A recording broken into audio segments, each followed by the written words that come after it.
sou Lúcia Guerra, integrante da Condom de Intervenção Urbana em Arte, e eu estou aqui para te desejar as boas-vindas ao evento A Arte Riscada no Mapa, Cartografias da Arte Urbana ocupando espaços em disputa.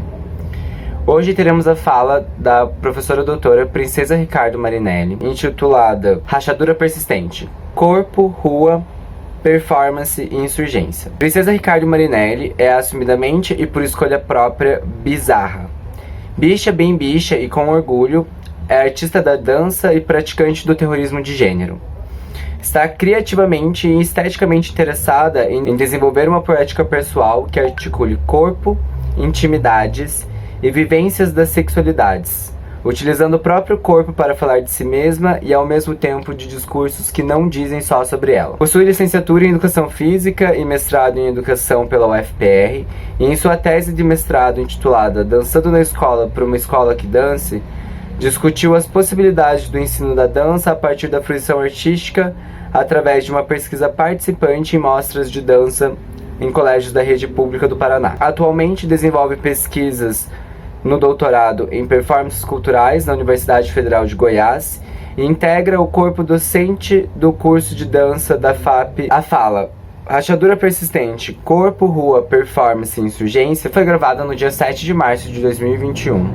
E em virtude disso, deixo aqui a notificação. Em torno dos 40 minutos do vídeo, Princesa traz relatos de violência cometido contra pessoas trans. Caso relatos de violência gerem em você efeitos psicoemocionais muito negativos, peço então que você fique atento ao aviso de gatilho que vai aparecer na sua tela, segundo antes do início e do fim deste trecho da fala de Princesa. É isso, muito obrigada por estar conosco. E seja bem-vinda ao evento.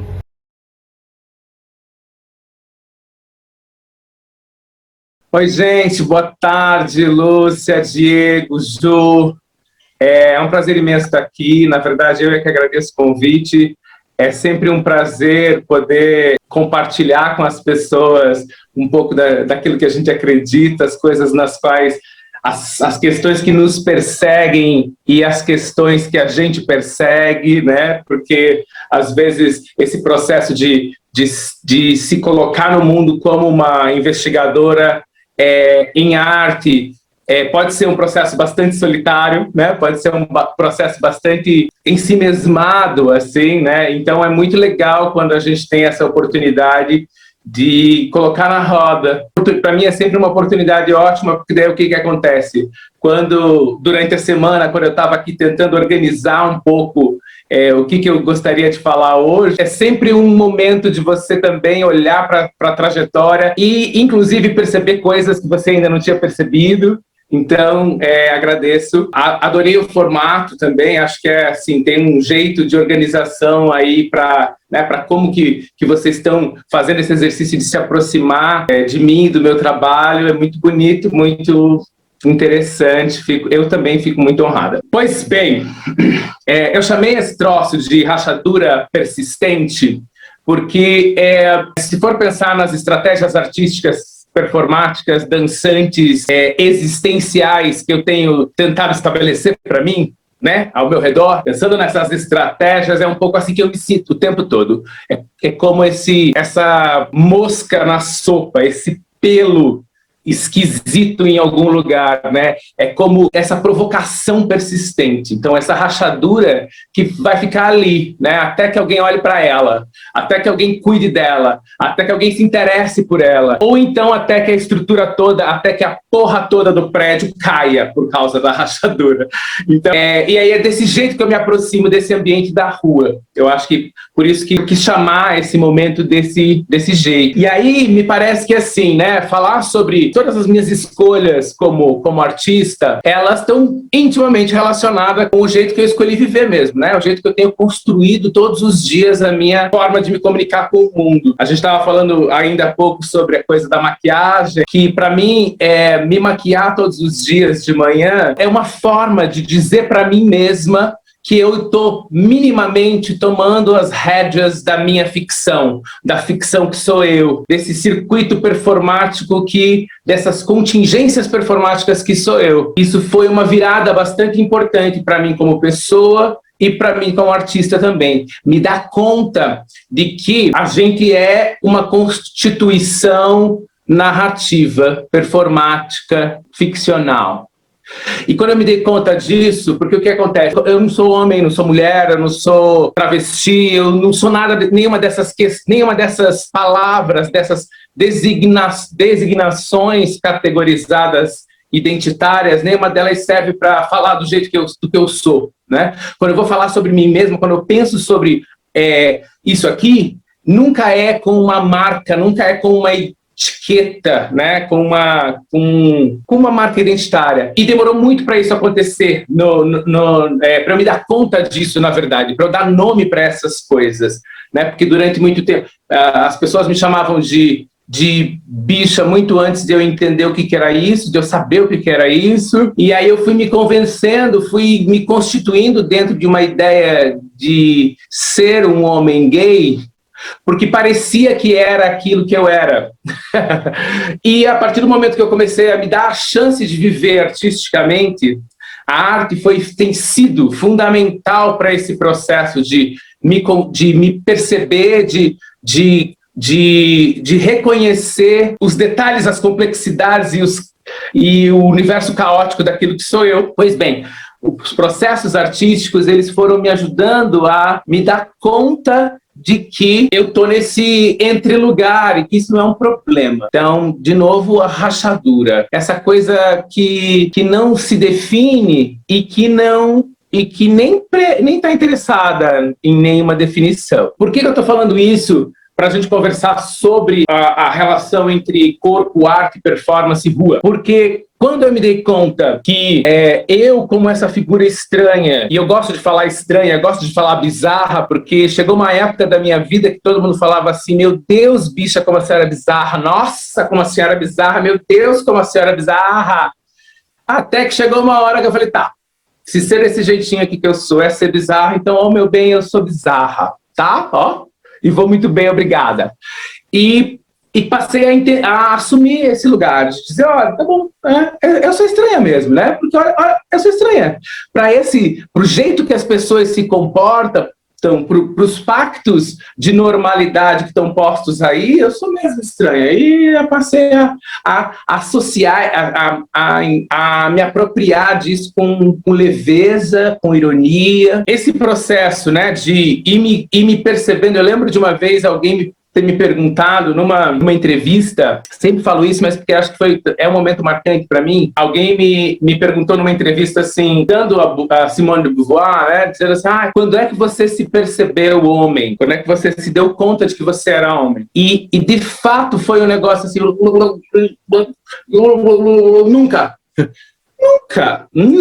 nunca houve esse tipo de relação. E esse processo se tornou só possível, virou carne, porque eu já discutia isso, eu já estudava faz literalmente 20 anos. Eu tenho essa cara aqui, meu bem, essa pele belíssima, meu amor, mas faz o quê? 20 anos que a gente está no rolê discutindo questões relativas às constituições das identidades e as suas relações com a arte. Então eu já discutia muito isso, mas isso virou carne, virou existência de fato, quando eu me dei conta que eu aqui, essa figurinha estranha aqui, é tão constituída performaticamente quanto aquele boy que tá bem, o mais perto da norma, o boy que joga futebol, que escuta música sertaneja, que arrota toda hora, que, sabe, aquele que mais está perto de uma norma, daquilo que se espera de um modelo de masculinidade. Ele precisa todos os dias decidir que ele continua sendo essa figura. Todos os dias ele precisa passar também pelo ritual dele de reafirmar, de continuar citando essa figura. Senão ele se perde dela também, porque a figura não está dada, ele também está ali performando. E aí, quando eu me dei conta disso, de fato, na carne, não só nos conceitos, eu decidi que eu precisava tomar as rédeas da minha ficção, segurar as rédeas da minha ficção. Mas, já que eu vou ser uma ficção, então eu vou ser uma ficção incrível. Já que eu sou uma ficção, eu vou decidir que figura é essa? O que eu quero construir para mim? O que eu quero oferecer para o mundo enquanto imagem, enquanto presença, enquanto discurso? Eu tenho, então, essa trajetória, uma trajetória que na arte começa com a dança, venho de até ambientes bem tradicionais, assim, do ponto de vista da formação em dança, de estar perto de técnicas e tal. E lá pelas tantas, junto com todo esse processo, porque essas coisas elas não acontecem separadamente, né? Junto com todos esses processos de reconhecimento daquilo que eu quero ser, daquilo que eu sou, a arte radicalmente precisou mudar, né? Não tinha mais espaço para eu ser uma boa bailarina. Isso já não era mais suficiente, né? Assim, porque não condizia com tudo isso que eu estou falando para vocês, com todo esse processo de reconfiguração mesmo, existencial, e por mais amor que eu tenha a esses modelos, a esse corpo que eu era, eu precisava descobrir coisas novas sobre o próprio estar fazendo arte, pudesse acompanhar todas essas complexidades e todo esse caos. E aí começou, o meu namoro com a rua começou meio que, não, namoro não, né, a minha relação mesmo começou quase que com uma demanda. Porque o que acontece? Em 2003, eu fiz uma performance. 2003, gente. Isso aí, pensa, ela já tava na rua faz horas. 2003, já era ela se reconstituindo como artista, né? Se ressignificando, refazendo, pensa. E eu fiz uma performance na Casa Hoffman, junto com um artista, né, daqui agora não está mais aqui, Wesley Soares, e que era, para quem não conhece a Casa Hoffman, não sei quem vai estar ouvindo isso, né, é um centro de estudos do movimento aqui, que foi inaugurado, inclusive, em 2003, que é aqui em Curitiba, e que desde então, com altos e baixos, né, com mudanças de organização, de gestão e de tamanho desse programa, mantém um espaço de investigação mesmo em dança e performance, estudos do movimento mesmo. E 2003 foi um ano muito fértil, assim, muito especial para a casa, e ela fica bem no centro histórico da cidade, num lugar muito privilegiado do ponto de vista da circulação de pessoas. E tem no primeiro andar, que é onde normalmente aconteciam, né? Agora tá um pouco diferente, mas aconteciam as ações performáticas mesmo, com o público. Tem uma sacada que tem acesso direto para a rua. Bom, aí eu e o Wesley, a performance acontecia no salão do primeiro andar, mas a gente trocava muito de roupa, a gente ficava pelada várias vezes, e as trocas aconteciam na sacada. Então a gente deixou tudo lá, e a gente sabia que ia gerar alguma comoção, algum movimento específico ali, mas não imaginamos que fosse virar a loucura que virou, né? Era umas 7 horas da noite, 6h30, 7 horas, assim, final de tarde, início de noite. E, bom, o Dinâmico, que é o cursinho que fica lá na Diagonal, literalmente parou, as pessoas gritando, jogando coisas pela janela, juntou uma quantidade de pessoas, assim, tinha, sei lá, umas 60 pessoas, 70, sei lá, na rua, vendo a gente trocar de roupa na sacada e gritando, e tinha umas 15 pessoas dentro da casa, né, assistindo de fato a performance. Então, e a ponto da Guarda Municipal entrar, pedir para parar, e eu lá bem louca, dançando, assim, não, parar o quê? Tipo, rolou esse movimento, a gente terminou e tal, rolou uma discussão, e eu fiquei pensando, né, e nesse dia foi muito, muito impactante para mim essa coisa, né? O que faz com que as pessoas se sintam tão violentadas com o fato de alguém estar pelado diante delas? E isso me levou para pensar o que é esse espaço de negociação coletiva que é a rua. Quais são as regras que estão em jogo quando a gente sai da porta da nossa casa? Porque tem um conjunto infinito de normas que você precisa seguir e que elas são, em certa medida, um pouco invisíveis, né? Mas tem aí um código de conduta mesmo, um jeito de existir na rua que já está dado. Qualquer decisão que você tome já está pensada, já está articulada de alguma maneira com esses códigos. Por conta dessa né? Eu me dei conta disso, porra, tem mais gente aqui. As pessoas estavam muito mais animadas lá na rua, nem estavam vendo o que estava acontecendo de fato, mas elas estavam se relacionando com o negócio de um jeito que ninguém que estava lá dentro com as suas caras de público de arte contemporânea, ninguém estava se relacionando do jeito que aquelas pessoas lá de fora estavam, né? O que é isso, né? Como que eu me coloco nesse lugar para me comunicar com essas pessoas que estão nesse ambiente, pensando nessas regras, obviamente, para propor uma rachadura nelas, e tinha essa coisa da nudez, né? Então eu queria brincar com isso, e aí surge esse trabalho, que é minha primeira inserção na rua, que é eu tenho autorização da polícia para ficar pelado aqui, era o nome do trabalho. Obviamente, esse hoje a gente atualizaria o pronome de gênero, nem sei para onde. Esse é um trabalho que eu fiz mais de, sei lá, umas 200 vezes, literalmente, não estou exagerando. Ele funcionou muito bem, e a pira... Funcionou assim, que eu digo funcionou muito bem, que eu digo circulou, né? Porque a gente fala funcionou muito bem, parece super pragmático, mas é muito doido a gente pensar que muitas vezes a gente faz um monte de ações que a gente não consegue repetir, que a gente não consegue colocar em movimento no mundo, né? É uma tristeza isso. Então, nesse caso, o que eu estou querendo dizer é que eu tive a oportunidade de fazer esse trabalho em diversos contextos, que é raro e uma felicidade. E que foi mesmo um laboratório de investigação sobre o que é se colocar no ambiente público.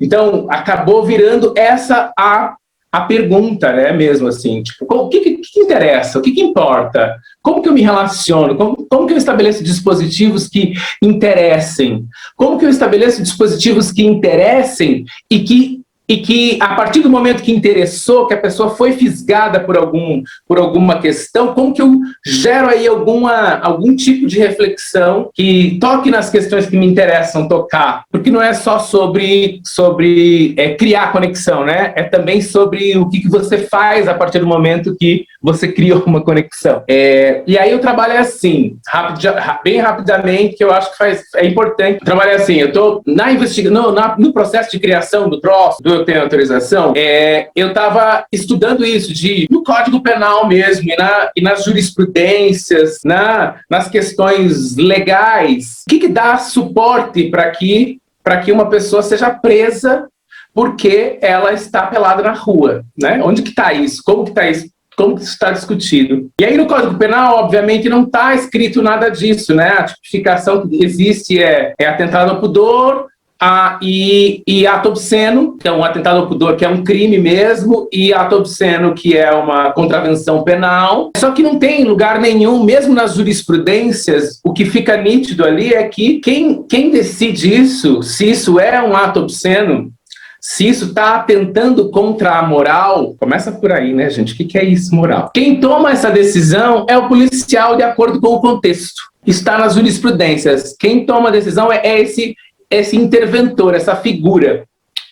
E daí eu,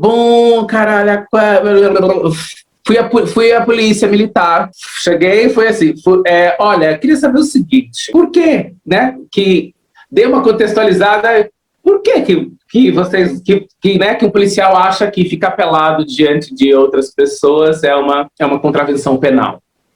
O que tem de problema nisso? Fui passando, primeiro conversei com alguém com uma recepção, depois falei com mais 2 pessoas, até que chegou num cara que parecia, tipo, sei lá, nem lembro a patente dele, mas chegou num cara que parecia que era ele que ia tomar a decisão. Aí ele falou assim, você é artista, né? Eu não tinha me apresentado como artista ainda. Você é artista, né? Olha, se você quer ficar pelado na rua, você diz o dia, a hora, a gente isola a área e a gente pode te dar uma autorização para ficar pelado na rua.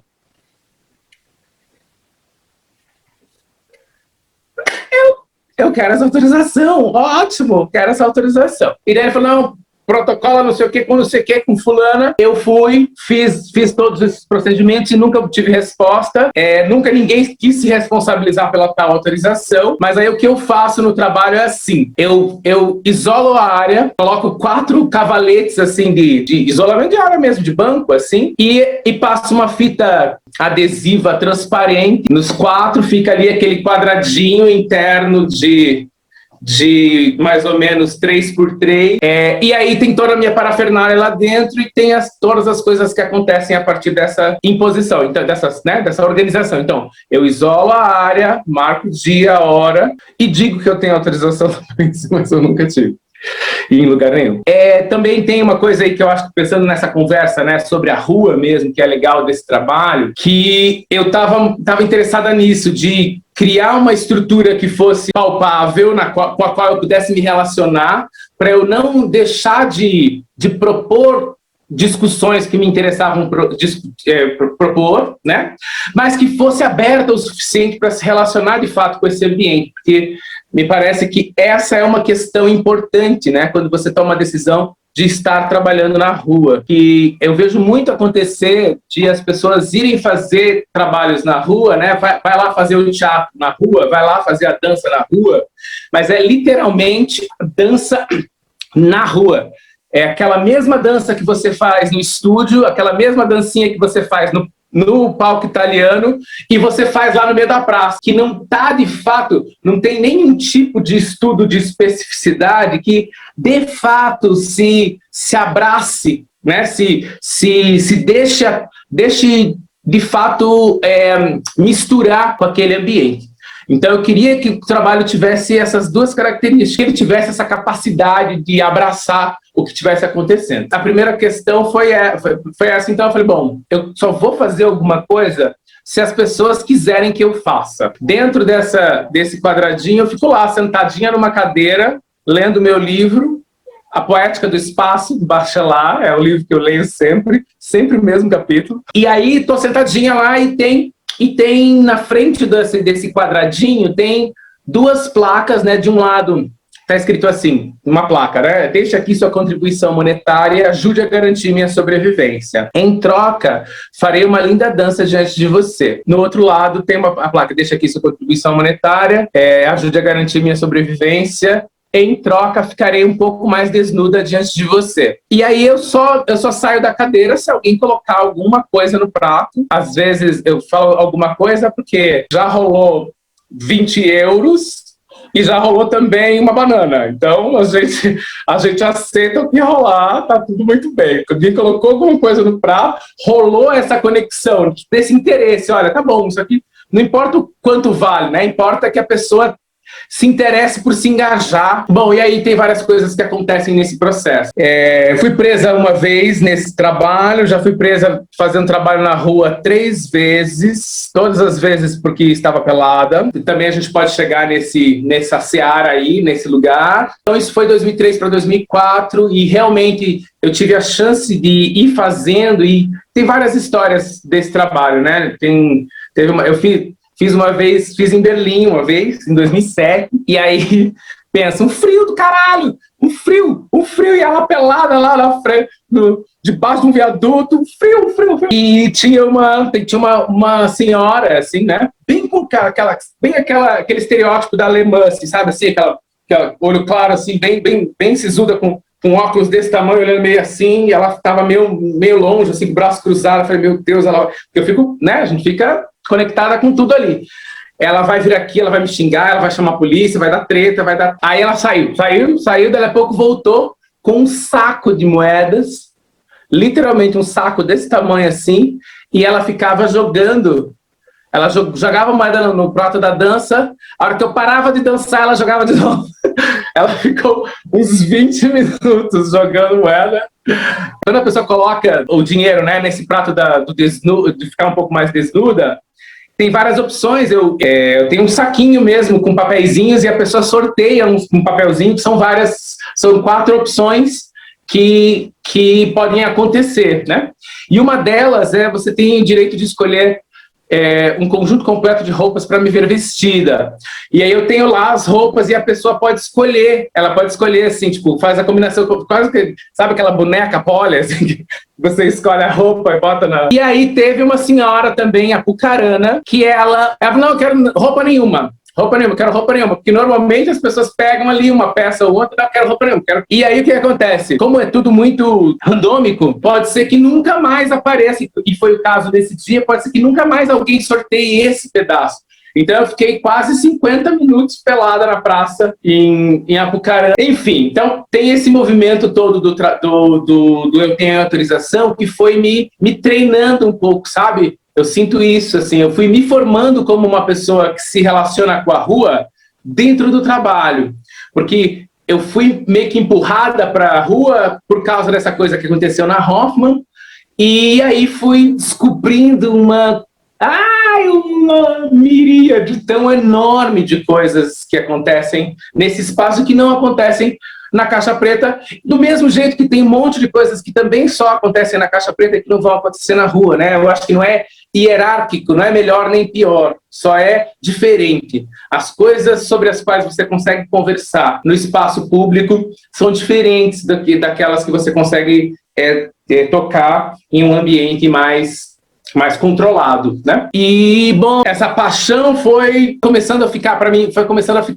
sem sentido pensar no meu trabalho sem articular ele com a rua. Então, por mais que eu continuo fazendo um monte de coisa no teatro, agora sempre tem um braço que está acontecendo na rua, né? Todas as pesquisas nas quais eu me envolvo artisticamente, de algum jeito, elas precisam também encontrar algum tipo de vazão nesse encontro. E aí, em 2008 para 2009, né, eu junto com Elizabeth Finger e Neto Machado, na época a gente tinha o Povo e Flor, Mini Comunidade Artística Mundial, que é um coletivo que existiu aqui em Curitiba de 2004 a 2012, a gente fez coisa pra caralho, tivemos um espaço, Cafofo, Povo e Flor, que era assim... uma estufa de gente doida, basicamente, era um negócio assim, basicamente era um canteiro de monstruosidades.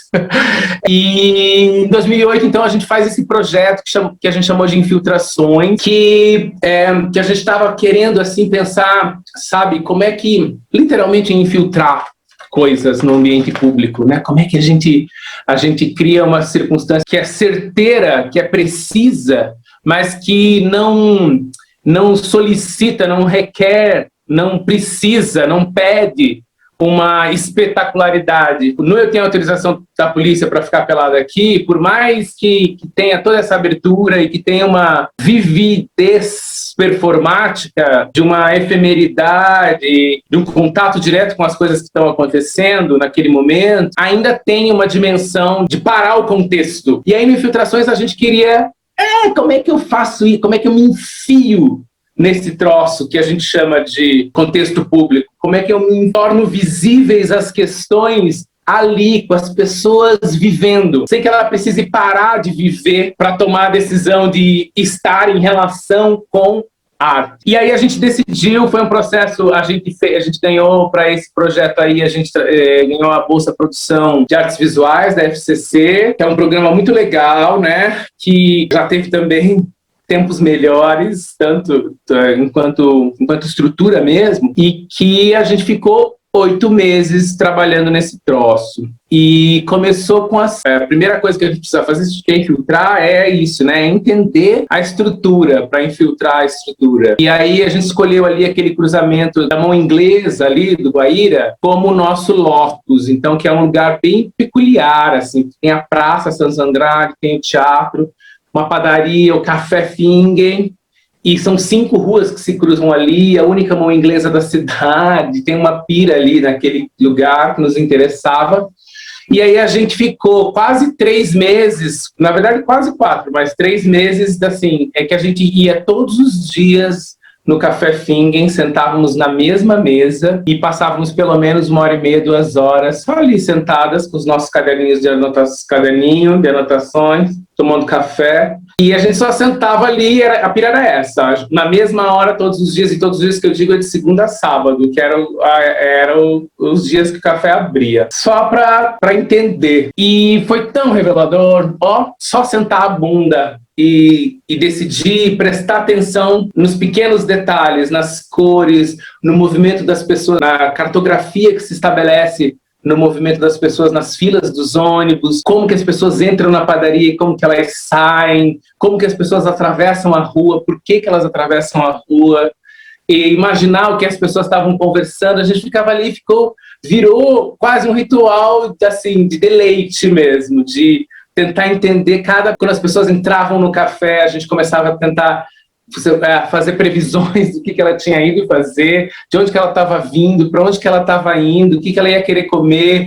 Virou esse grande lugar de uma puta ficção fantasia que a gente ficava ali vivendo todos os dias. E aí a gente já estava nesse exercício de pensar, meu Deus, como é que a gente toma a decisão de como é que a gente torna isso visível, né? Na verdade, o nosso papel ali como performers, como artistas, era mais estabelecer o que a gente chamou de pacto de visibilidade. Estabelecer um pacto, de assim, gente, olha tudo isso, que massa!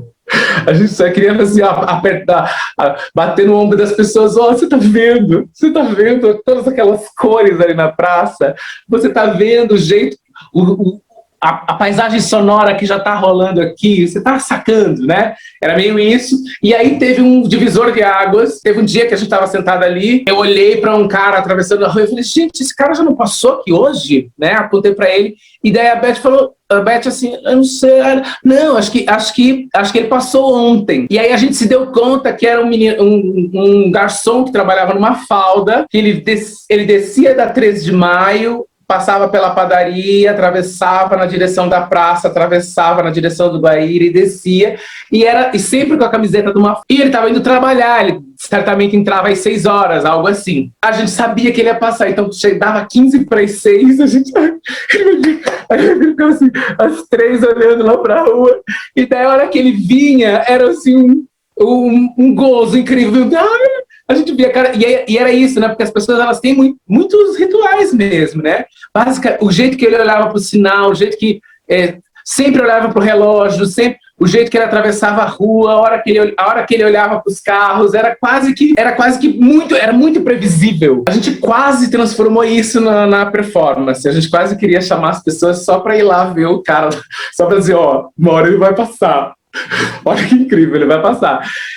E a gente se deu conta que o que tornava um negócio especial era essa capacidade que a gente tinha de prever. A gente sabia que ia acontecer. É quase que uma coisa meio mãe de Ná, assim. Você sabe, né?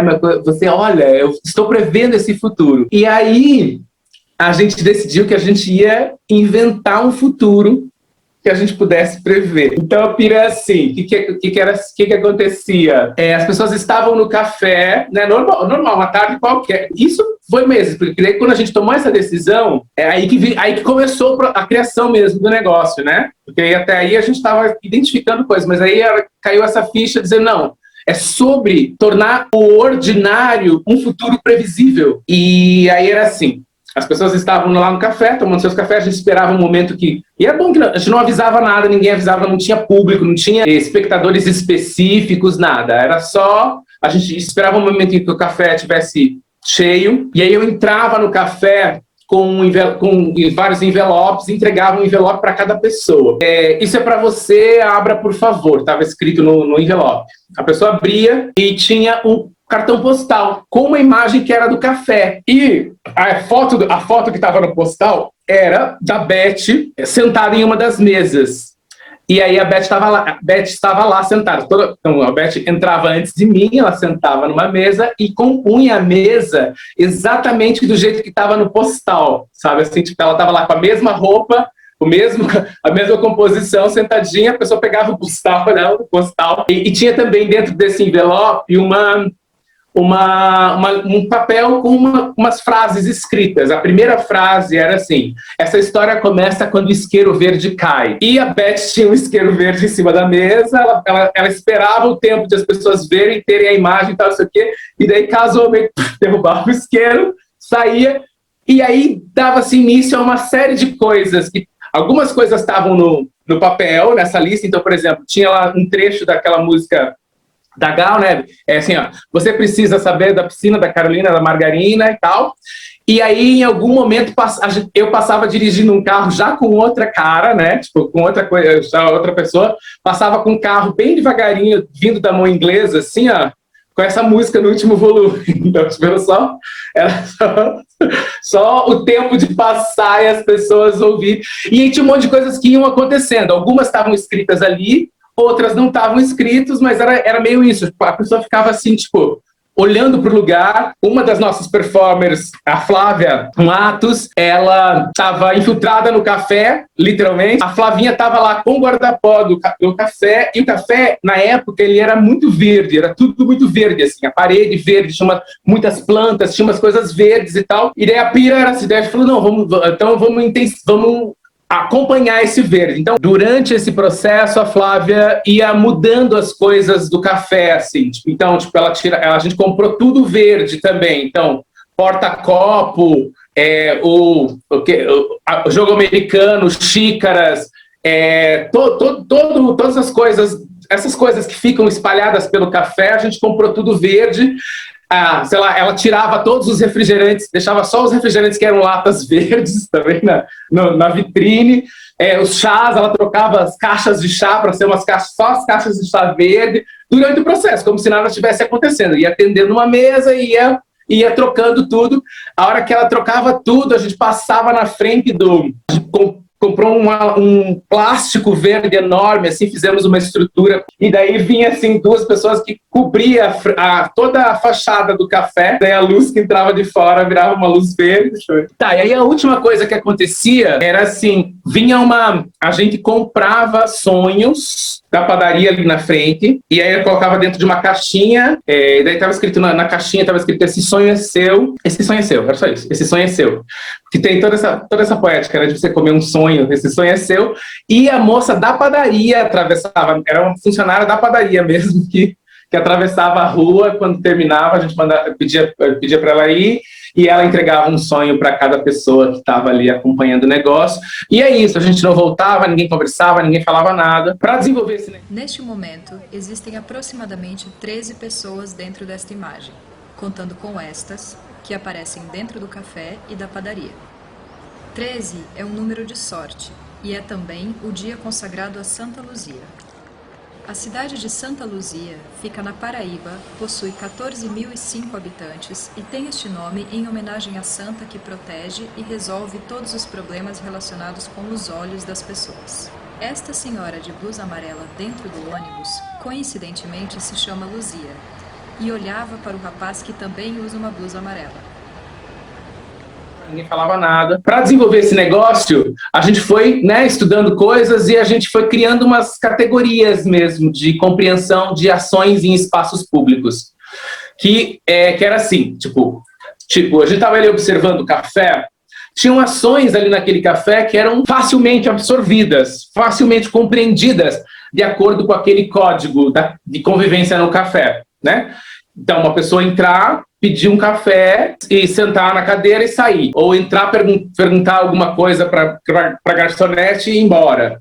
E aí a gente chamou essas ações, que são rapidamente, facilmente compreendidas dentro do contexto do espaço, de ações possíveis. Aí tinha umas ações, tipo, que eram quase possíveis. Um negócio que, assim, você vê uma coisa que é possível, mas, meu Deus, por que ela está fazendo isso, né? Mas é possível ainda.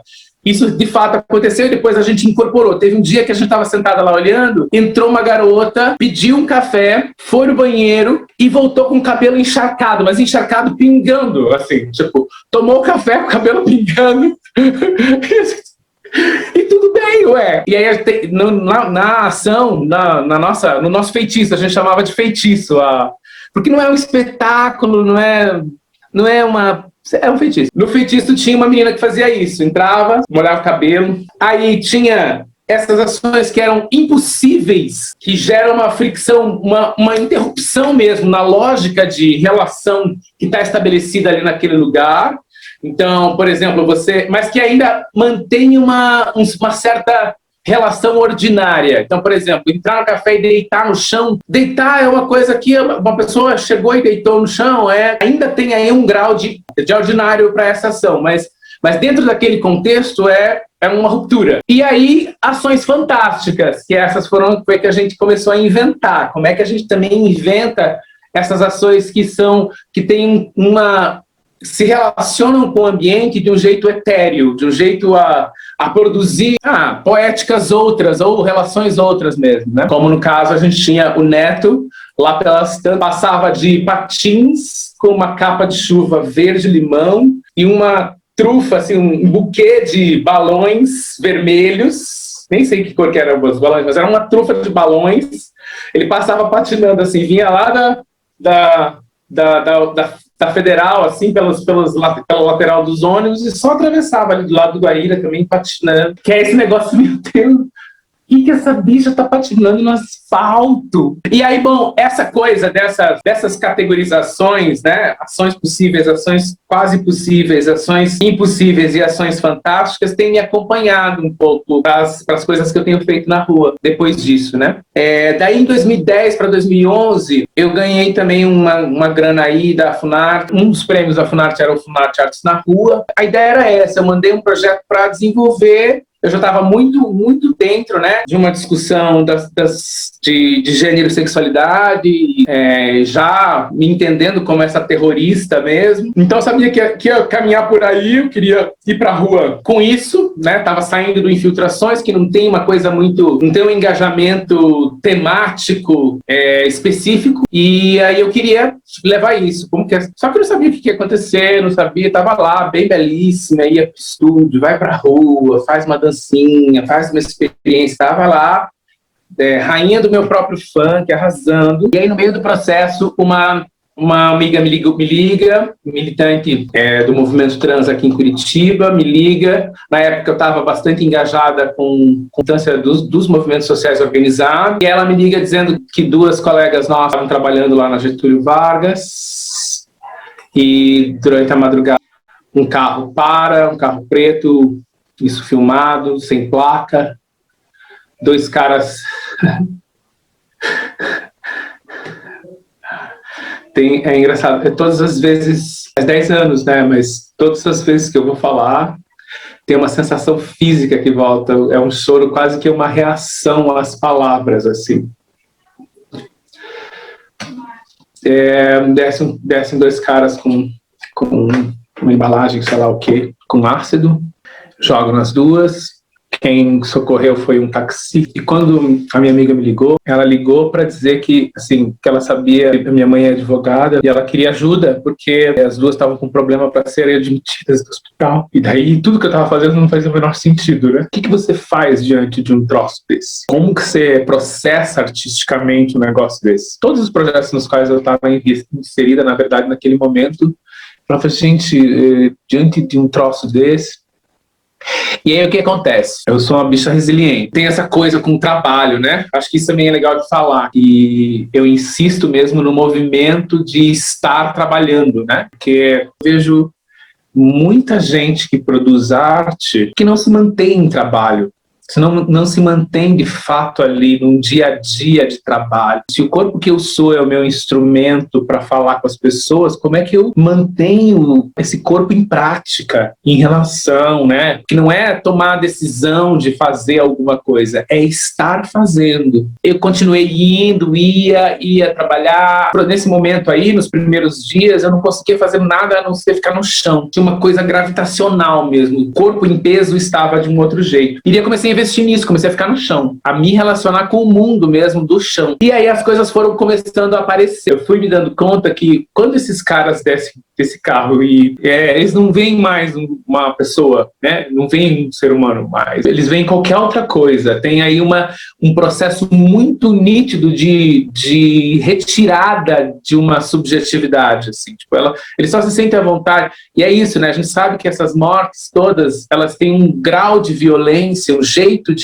um modo de operação, que não é só sobre matar, é sobre demarcar uma posição. A gente teve o outro lá, o ano retrasado, que abriu o peito da travesti, tirou o coração e colocou o crucifixo no lugar. Quando a polícia chegou, ele estava achando que ele estava fazendo, que ele de fato estava fazendo algo que era louvável. Ele estava contribuindo com a sociedade. Eu fui me dando conta que tem aí um processo que eu chamei de tratamento zoológico na época. E isso se manifesta tanto nesse caso, né, nessas violências mais agudas, mas também no dia a dia, assim. Tem muita gente que me para na rua, literalmente me para na rua e fala assim: ai, posso tirar uma foto com você?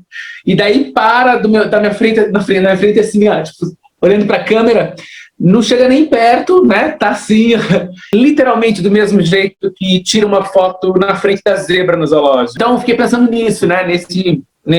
Tinha uma coisa de rastejar, de estar no chão, olhar para o mundo de baixo, né? De estar se relacionar com as outras pessoas de um lugar que está muito no chão, e essa coisa do tratamento zoológico. Então, a síntese, que é a performance em si, né, eu tô montada, né, dorso nu, mas montada, calcinha, rastão, e com uma corrente dessas de amarrar cachorro, né, no meu tornozelo, amarrada no meu tornozelo, e daí na outra ponta da corrente tem uma placa dessas de zoológico mesmo, verde, escrito: por favor, não alimente os animais. O nome do trabalho virou esse, não alimente os animais. E aí a questão é, eu rastejo, basicamente, é só passo rastejando pelo chão. Sempre que possível eu faço isso em regiões que são regiões da cidade que tenham profissionais do sexo à noite, tem essa lógica de durante o dia, esse corpo está ali durante o dia marcando o chão, e eu rastejo 12, 15, 20 quarteirões, dependendo do lugar, mas é só isso, não tem nada de nada para além disso, é isso. Essa fissura, essa rachadura mesmo, que vai saindo, vai abrindo. Daí também tem várias histórias sobre esse trabalho, né? Eu fiz algumas vezes também. A polícia já me parou 4 vezes, não cheguei a ser levada para a delegacia, mas 2 vezes me levaram para o carro. Teve uma vez que eu fiz em Fortaleza, que um cara, que é isso, é um trabalho que ninguém fica, não tem, com os 2 pés no peito, não tem infiltrações, né, essa coisa é etéreo, é sutil, eu considero impactante, preciso, mas está nesse lugar é quase que flutuante, né? O não alimentos animais não tem como você escapar do trabalho. O que acontece? Quando dá 3 quadras, meu corpo já tem sangue, já tem hematoma, já tem bituca de cigarro segurando em qualquer lugar, o lixo da rua vai começando a ficar em você. Chega uma hora que essa figura vai ficando quase insuportável mesmo, assim. Não tem como você escapar dela, né? Essa vez que eu estava fazendo em Fortaleza, um cara pegou uma pedra, um pedaço de um paralelepípedo, assim, amarrou numa camiseta, e no momento que eu estava com a barriga pro chão, né, ele lançou a tal da pedra nas minhas costas. Depois eu levei 12 pontos na base da lombar. Teve uma vez que um cara aqui em Ponta Grossa estava atravessando uma praça, assim, a hora que eu entrei na praça eu vi que ele estava muito incomodado já, né? E aí chegou uma hora que ele veio na minha direção, falou algumas coisas, e acho que daí ele foi ficando mais irritado com o fato de eu não estar devolvendo nada, né? Eu continuo o caminho. Ele cuspiu na minha cara, foi bem no meu olho, literalmente, assim, tipo uma polota, assim, de cuspe, assim, no olho. Eu limpei o olho e continuei o caminho. Acho que daí ele ficou extremamente ofendido. E teve um momento que eu estava assim, quase numa posição. Que eu passo por várias posições no chão, né?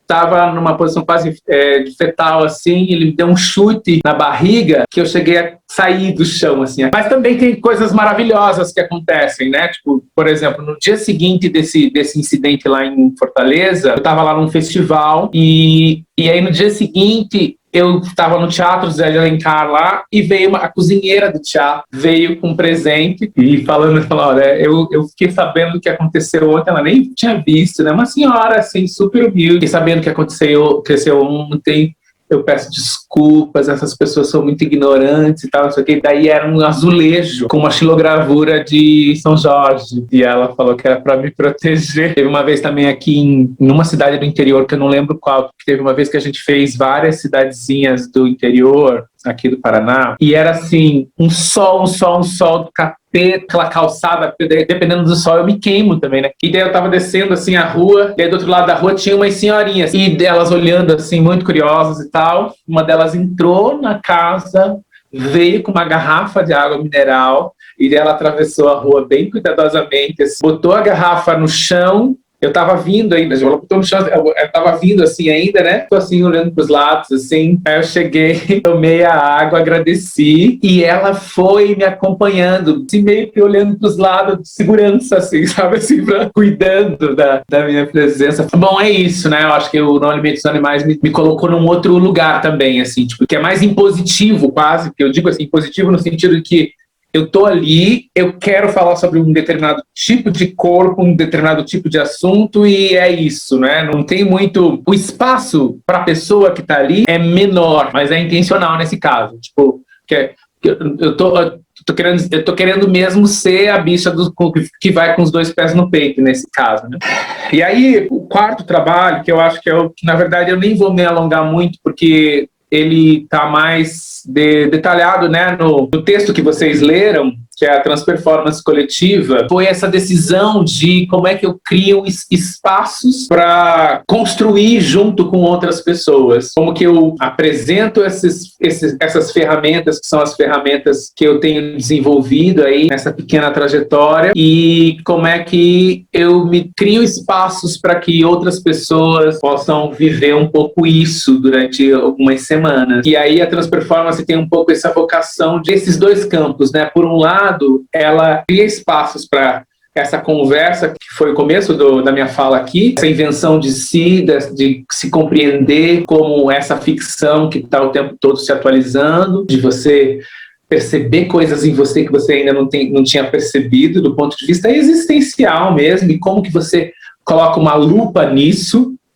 Então, como que você pega ali, abraça um pedacinho da sua estranheza e amplifica isso para transformar isso em material artístico. E, por outro lado, como que a gente, então, constrói essas figuras, dá vazão para essas figuras e como que elas podem habitar os ambientes públicos, né? Então tem sido assim, a transperformance coletiva é basicamente esse exercício de construir manadas de estranhezas pelo Brasil por enquanto, né? Porque nós vamos dominar o mundo, querida. E bom, cada uma das edições é um presente diferente, né? Tem sido muito interessante ver acontecer no corpo de outras pessoas algumas dessas coisas que eu falei aqui antes. E para terminar mesmo, vou falar um pouco do que está me interessando agora, sabe? Para onde que eu estou querendo pensar coisas agora, assim. Tem alguns eixos aí. Primeiro, eu estou muito interessada em estabelecer estratégias para radicalizar a experiência da empatia. Então, como é que a gente cria espaços de ternura radical, espaços de encontro mais brutalmente empático, brutalmente afetivo. Então, acho que a gente é muito covarde ainda no jeito que a gente trata a empatia. Então, estou habitando esse lugar aí, vamos ver o que acontece. E aí, né, acho que tem essa coisa tão dura que a gente está vivendo da pandemia, e eu tenho falado muito para mim mesma de como que a gente não perde a oportunidade, não é uma oportunidade, mas é assim, sabe, como que a gente não perde esse momento, não deixa ele passar sem fazer de fato alguma coisa. Então, já que a gente está parada, faz um ano parada, já que as coisas estão radicalmente diferentes, como que a gente aproveita para também agir radicalmente diferente. E, por último, então, radicalizar a empatia, construir novos mundos, porque eu quero, assim, tem muita gente falando dessa porra desse novo normal, eu quero mais implodir qualquer possibilidade de normalidade, quero mais queimar qualquer noção de normalidade, eu não quero pensar em nenhum novo normal. E por último, tem me interessado muito, assim, eu acho que tem a ver muito com a rua mesmo, com esse ambiente de negociação coletiva, que é o que não só eu tenho chamado, mas eu tenho chamado também de ancestralidades do futuro mesmo, que é, acho que essa afirmação é um jeito de sintetizar um desejo de a gente espiralar mais o tempo e compreender melhor que nós somos, né? Nós não somos resultado perder uma ancestralidade. Nós somos o corpo que a gente é ao mesmo tempo todas as que vieram antes da gente, e também essas ciborgonas do futuro que a gente não sabe direito quem vão ser ainda, e então isso também tem me interessado. Ai, é isso, gente, já falei mais que 1 hora, olha aí. Ai. Agradeço mais uma vez o convite e fico disponível para a gente conversar.